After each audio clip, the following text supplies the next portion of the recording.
मिळायची, बरंच काय काय असं वेगवेगळं खाऊ मिळायचं, म्हातारीची केस वगैरे असे काय काय असं तसे खाऊ बनायची आई. आता तर चॉकलेट बिकलेट येतात, पण आई आपल्याला घेताना दुकानातून किती खाऊ घेऊन ठेवते.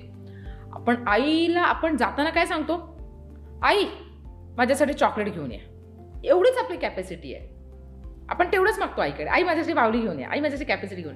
पण आईने तुमच्यासाठी खूप मोठं राजकारण करून ठेवलंय. अरे माझ्या बाळाला काय काय हवंय, तशी ही माई माऊली आहे आपला देव. तिने खूप मोठं आपल्यासाठी मांडून ठेवलंय. आपण नाही विचार करू तुझे शकत. आधीपासूनचे जे ब्लॉग बघितलेत किंवा रील किंवा आतापर्यंत तू टिक्का लावणं अजून विसरली नाहीयेस किंवा तू ती सवय अजून तुझ्याकडेच आहे.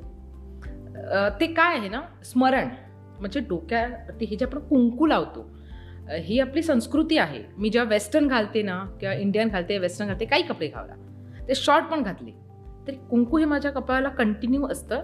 कारण की असं असतं की आपण स्मरण लावलं की आपण स्मरणार्थ राहतो. अच्छा. समोरचा ज्या तुझ्याकडे बघणार